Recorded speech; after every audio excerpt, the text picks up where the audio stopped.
मोहित, PFI दफ्तर seal कर दिया गया है राजधानी दिल्ली में। नेशनल प्रेसिडेंट जो पीएफआई का है उसकी गिरफ्तारी हो चुकी है। क्या हलचल आप देख पा रहे हैं, क्योंकि अलग अलग राज्यों से तस्वीरें आ रही हैं। पीएफआई के कार्यकर्ता सड़कों पर है और कह रहे हैं विरोधी आवाजों को दबाने की कोशिश हो रही है।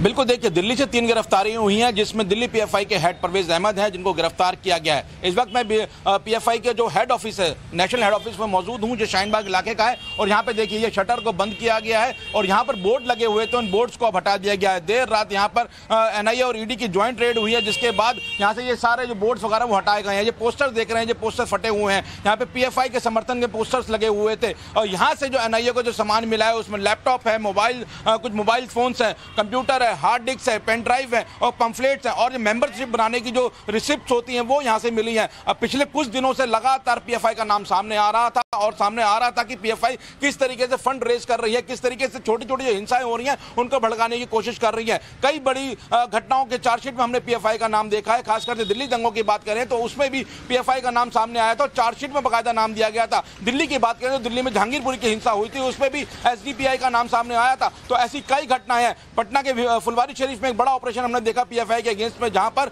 एक बड़ा जो एक ट्रेनिंग का एक कैंप चलाया जा रहा था, वहां से गिरफ्तारियां हुई हैं। तो तमाम देश में जो बड़ी छोटी बड़ी अभी हिंसाएं हो रही थी उसमें पीएफआई का नाम कहीं ना कहीं निकल के सामने आ रहा था। और अब जो एक बड़ा जो रेड कंडक्ट किया है, जो एनआईए और ईडी ने ज्वाइंट रूप से किया है, उसमें अभी तक बताया जा रहा है कि देश भर में 114 गिरफ्तारियां हो चुकी हैं और गिरफ्तार होने वाले लोगों का जो आंकड़ा है वो लगातार बढ़ रहा है। अगर परवेज अहमद की बात करें तो उनको इस वक्त ईडी ऑफिस में रखा हुआ है, जहां पे उनसे पूछताछ चल रही है। परवेज के जो भाई हैं उनको भी हिरासत में लिया गया है। एक बार आपको दोबारा से जो पीएफआई का हेड ऑफिस है वो दिखाते हैं कि यहाँ किस तरीके से शटर लगा हुआ है। यहाँ पे रात 3:30 बजे करीब आए हैं और यहाँ का जो फर्स्ट फ्लोर का जो रास्ता है उस गेट पर सील लगाई है बाकायदा एनआईए ने। और यहाँ के जो पड़ोसी हैं वो बता रहे हैं कि यहाँ पे बाकायदा रोज 15 से 20 लोग जो पीएफआई के आते थे, यहाँ से एक ऑफिस जो है वो रन किया जा रहा था। तो फिलहाल यहाँ पे अब रेड है, यहाँ पे सील लगाई गई है और यहाँ से जो परवेज अहमद यहाँ के जो हेड है उनको यहाँ के पास के इलाके ओखला से जो उनका निवास है वहां से गिरफ्तार किया है। जी बिल्कुल मोहित, जिस तरीके से गिरफ्तारियां हो रही हैं,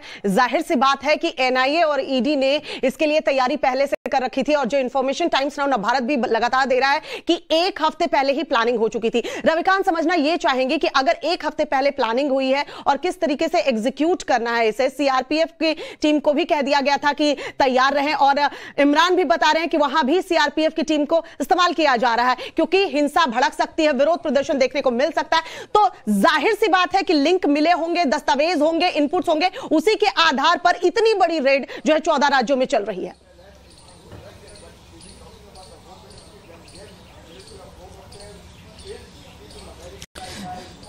देखिए श्वेता, जब भी कोई एजेंसी इतनी बड़ी रेड को अंजाम देती है तो उसके लिए पहले से पूरी प्लानिंग की जाती है, किसकी हेल्प ली जाएगी।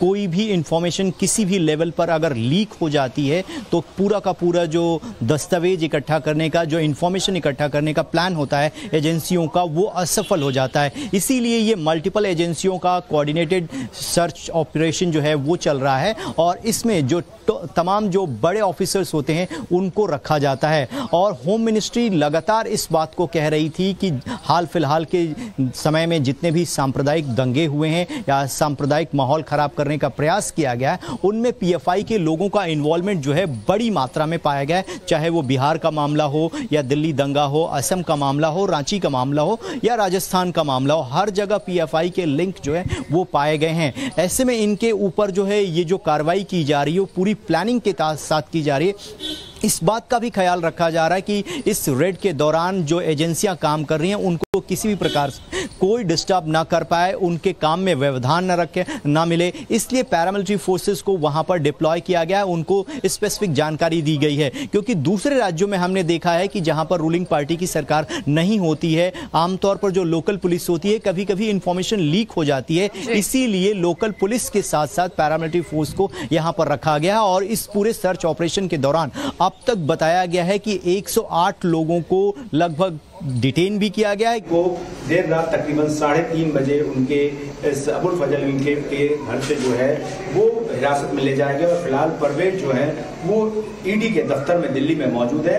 हालांकि तमाम मीडिया कर्मियों से उनकी पत्नी और उनके दोस्त ने बात की, लेकिन जब हम बात करने पहुंचे तो उन्होंने बात नहीं की हमसे।